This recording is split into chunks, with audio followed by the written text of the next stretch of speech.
Aoudou billahi minash rajim, bismillah ar-Rahman ar-Rahim.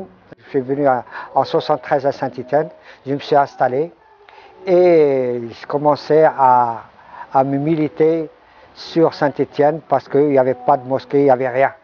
Et en 82, on a créé l'association pour essayer d'acheter un terrain à l'association pour qu'on puisse avoir un lieu de prière digne de la communauté musulmane de Saint-Étienne. Parce que la première pierre de la mosquée, c'était en 2004 et l'inauguration, ça a été en 2012. J'ai eu l'occasion, le privilège d'être invité à la causette de Ramadan en 2004 et j'ai parlé avec Sa Majesté par rapport à la mosquée, que la communauté musulmane souhaite avoir la décoration typique marocain pour la mosquée. Il a envoyé une entreprise qui est venue, qui a fait la décoration. Et la mosquée, il a été inaugurée le 19 juin 2012. Et quand j'avais écrit à Sa Majesté pour donner le nom de la mosquée au nom de la mosquée Mohammed VI, le roi il a accepté notre demande et il nous a donné l'autorisation de nommer la mosquée à son nom. Et pour nous, c'est un honneur et c'est un privilège parce que c'est Amir el-Mouminin, c'est le roi du Maroc.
Remplissez les rangs.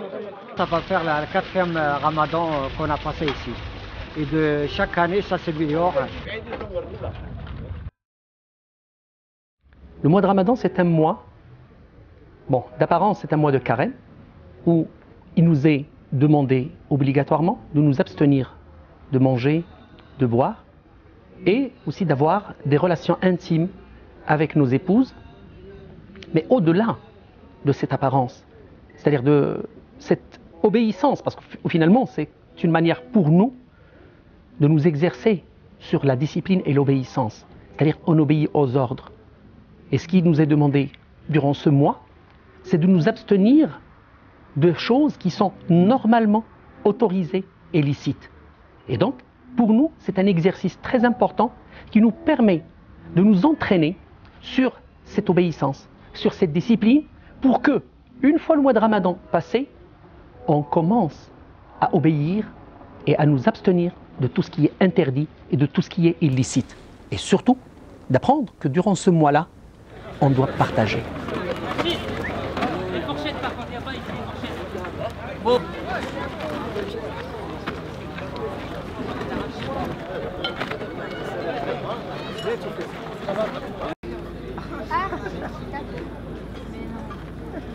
J'ai pris la salade. J'ai voulu finir.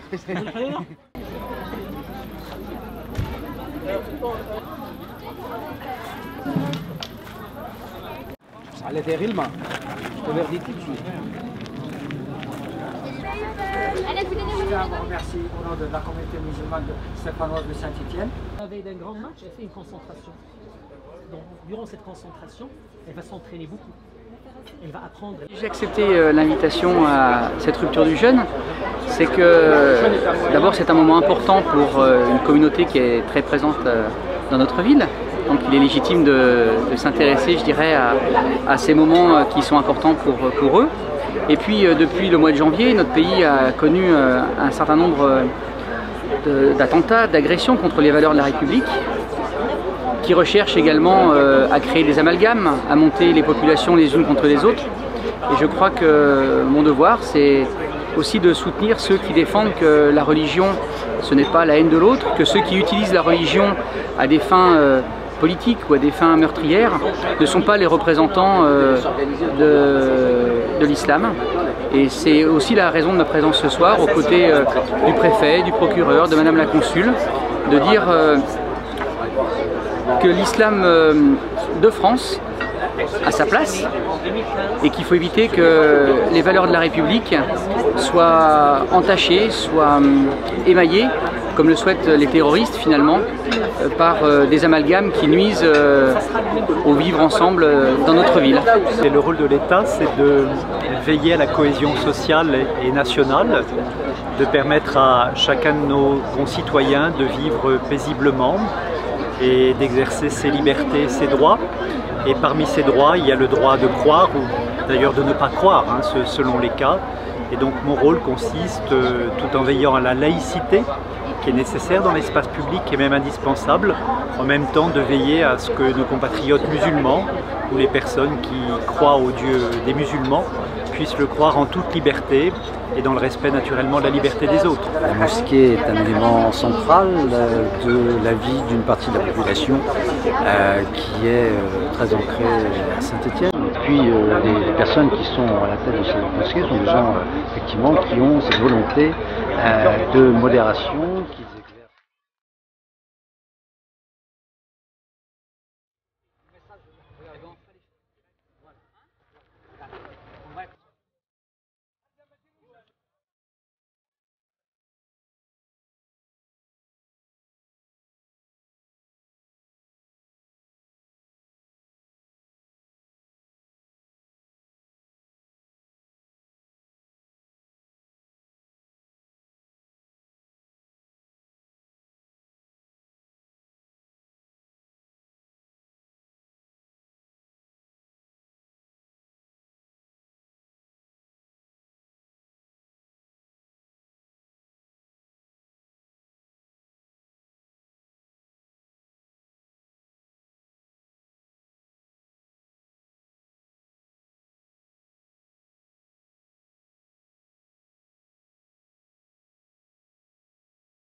L'école malikite s'est distinguée des autres écoles par les sources de légifération.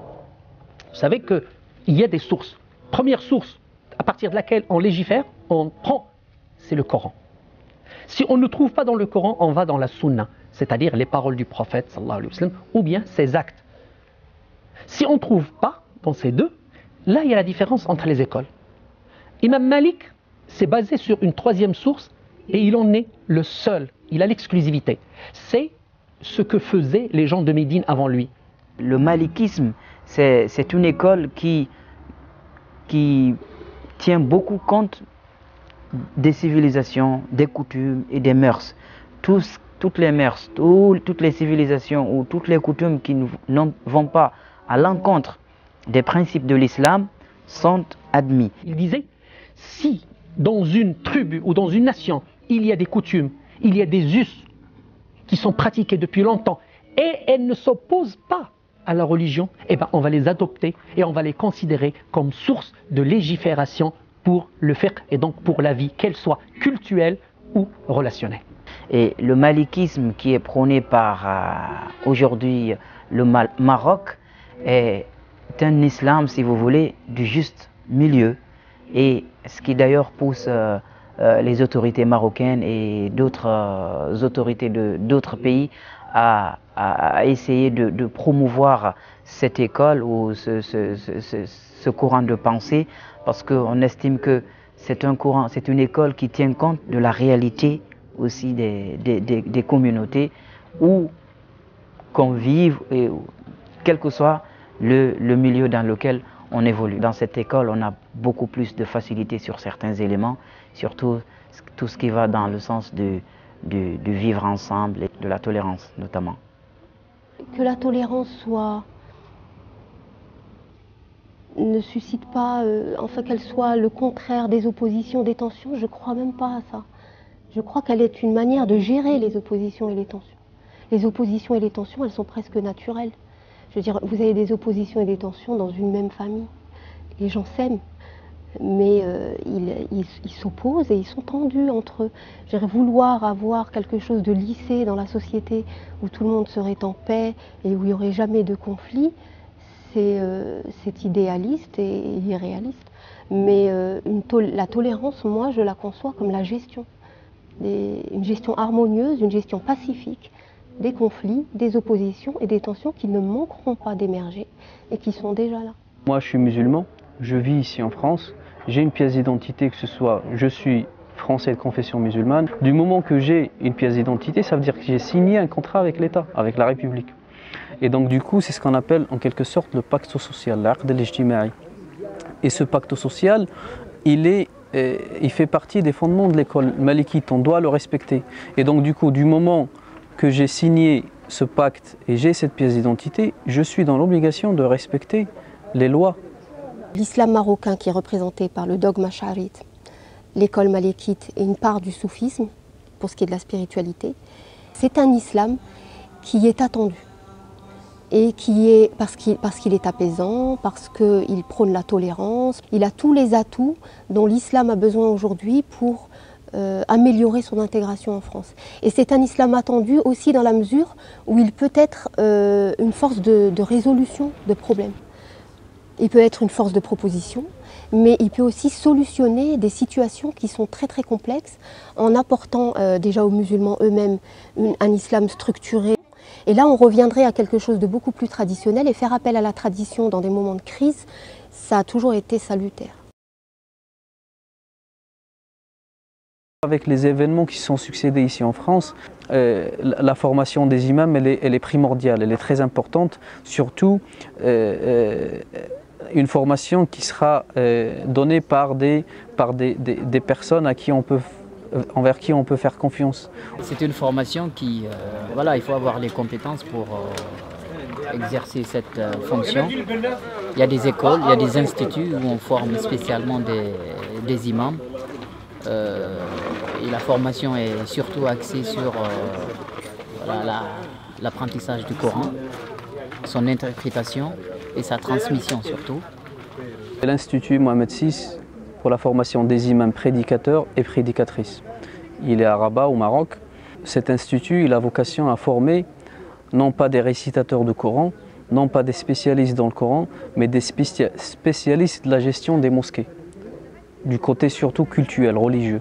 Cette formation-là, elle forme déjà en sciences religieuses bien sûr, elle forme aussi dans le domaine de la communication, comment communiquer avec premier lieu avec le fidèle qui vient prier ou qui vient écouter les prêches et ainsi de suite, comment communiquer avec l'entourage extérieur d'imams, la société civile avec toutes ses composantes, les pouvoirs publics et ainsi de suite. Des formations qui sont adaptées aussi à la nationalité de chacun et de chacune des candidats, parce que ce n'est pas qu'une formation pour des imams hommes, c'est une formation aussi pour des prédicatrices femmes. Ici en France, les modules qui sont proposés à l'Institut, donc la sociologie des religions, l'histoire de la laïcité en France, l'histoire de la séparation de l'Église et de l'État, l'histoire des religions, surtout le judaïsme, christianisme et islam, l'histoire de ces religions-là en Europe. En même temps que je suis la formation, je suis le responsable du groupe France au sein de l'Institut. La mosquée ou l'imam, si vous voulez, a une certaine notoriété au sein de la communauté. Parfois, tu as des enfants, quand c'est leurs parents qui leur parlent, ils s'en foutent, ils n'écoutent pas. Et quand ils sont en face de l'imam ou d'un responsable de la mosquée, ils font attention et ils écoutent ce qui se dit et en général, ils respectent. Il faudrait vraiment pouvoir se positionner au niveau de l'enseignement de l'islam tel qu'il a été conçu jusqu'à présent pour les générations de la diaspora, ou si vous voulez, au départ c'était une espèce de refuge culturel, l'école arabe. C'était un refuge culturel où les parents mettaient leurs enfants pour être sûrs que les valeurs traditionnelles du pays ne soient pas perdues. Et la valeur fondamentale, c'était la langue. Donc on les mettait là et on voulait aussi un peu d'éducation islamique, qu'il y ait un savoir-vivre, que le respect des parents reste, etc. Tout ça, ça se délite avec les générations. Mais aujourd'hui, il faudrait répondre à d'autres problématiques que celle d'un refuge culturel. Le refuge culturel, je ne le prends pas comme une opposition à l'intégration, parce que quand identitairement, on sait d'où on vient, on s'intègre beaucoup mieux, voire on s'assimile beaucoup mieux. Et quand il y a cette ignorance du passé et de l'histoire, c'est là que l'intégration devient très difficile, parce que l'identité, elle est multiple, et du coup, on ne sait plus trop où se positionner. Donc ce refuge culturel, il n'était pas négatif, il n'était pas contre l'intégration. Bismillahirrahmanirrahim. الدرس الأول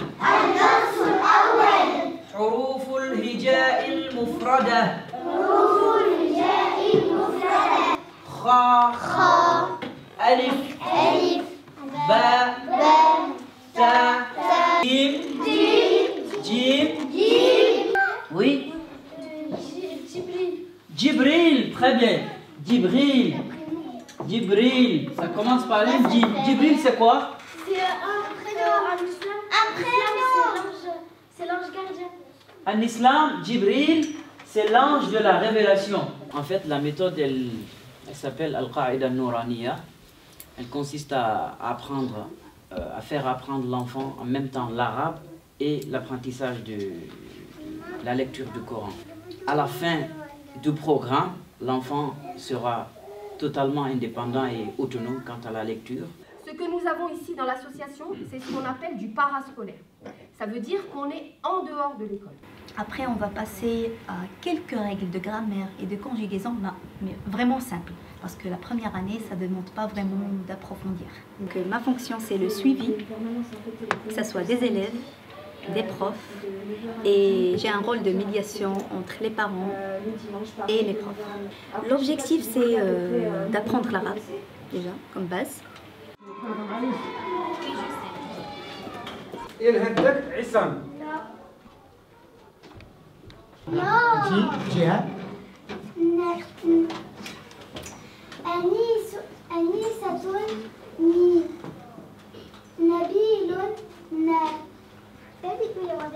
Ça va rien? Oui, bah non.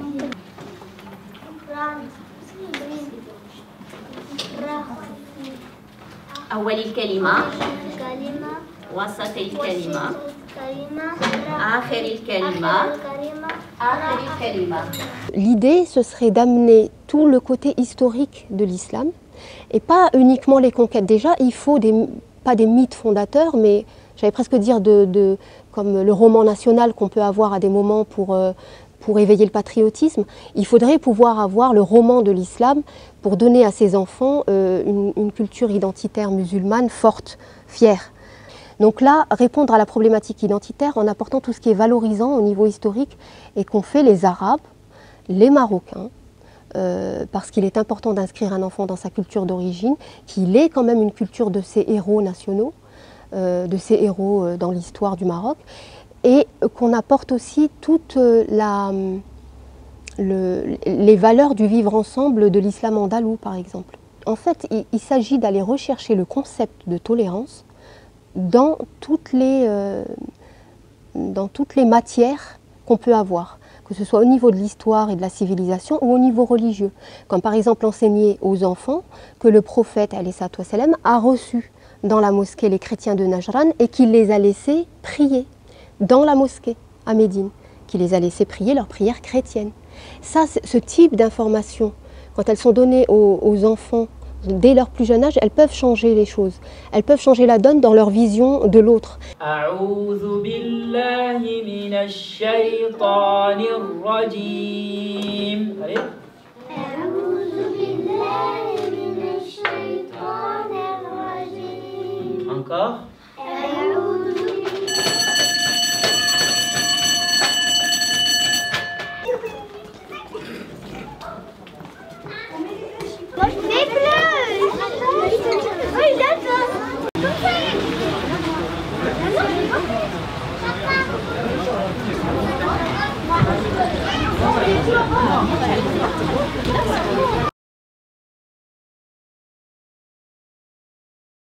Le projet de centre culturel, c'est le complément d'une mosquée. Parce que la mosquée, c'est tout ce qui est cultuel et prière. Et tout ce qui est culturel, c'est de l'autre côté. Et c'est ce qu'on va mettre dans le terrain à côté. C'est un grand projet. Ce bâtiment s'implante dans la ville de Saint-Étienne, qui est la ville du design. Nous avons, nous, en réponse à cet élément, proposé une architecture graphique, stylisée, justement design, qui reprend assez épuré, sur des formes assez épurées, des motifs géométriques, en lien avec l'orientation de la ville de Saint-Étienne sur le design. Et le culturel, c'est tout ce qui va, l'école de l'enseignement de la langue arabe, les cours de soutien, les activités sportives, loisirs, les sorties, et tout ça, ça consiste à être dans le centre culturel. Et c'est pour ça que le centre culturel, ça devient quelque chose de nécessité, parce que par rapport les Stéphanois, les gens de Saint-Étienne, qui a un endroit où ils peuvent savoir qu'est-ce que c'est la culture musulmane et la culture arabe. La mosquée préfigure de ce centre culturel qui est en devenir, qui est en construction, parce que déjà la mosquée aujourd'hui sert d'un lieu d'échange. C'est pas seulement un lieu de culte, c'est pas seulement un édifice qui parle et qui renseigne sur la maîtrise et l'expertise des artisans marocains, mais c'est aussi un lieu d'échange, un lieu d'enseignement, un lieu de dialogue et un lieu ouvert aux autres communautés, qu'elles soient chrétiennes ou juives. Donc, le premier maître mot était la spiritualité, ensuite la culture, ensuite l'information, l'aspect associatif, l'aspect apprendre, enseigner et également, très fort dans la culture du monde arabe, accueillir, recevoir, dialoguer. L'idée c'était vraiment de venir se positionner avec respect, on va dire, en arrière-plan de la mosquée, par ces fameux modules un petit peu découpés et reliés par cette galerie en fait, qui est un espace de circulation et en même temps de représentation. Ce qui est important de retenir, c'est que c'est vraiment un équipement qui a un but de rayonnement déjà dans un premier temps régional, mais aussi national, puisqu'il se veut un petit peu en résonance par rapport à l'Institut du monde arabe, comme un satellite, un petit peu en réponse à cet équipement. On a redivisé notre bâtiment en 3 parties, en reprenant les usages qu'on a évoqués tout à l'heure, donc notamment la partie centrale qui est la partie se cultiver, se divertir et accueillir, qui accueille la grande salle polyvalente de 500 places, qui peut accueillir des conférences, des conférenciers, mais également qui est équipée de gradins escamotables et qui donc peut se transformer en une grande salle vide. Voilà. Donc on a cette salle polyvalente qui, elle, est centrale, adossée à une cuisine aussi qui est là pour justement pouvoir un espace servant avec une cafétéria.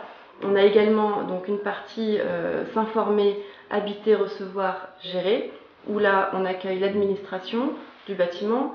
On a installé aussi 4 logements et une médiathèque, centre de ressources pour tout le centre. Ensuite, la 3e partie, c'est apprendre et enseigner, donc l'école qui est articulée par la rue intérieure, la rue couverte, au reste du programme.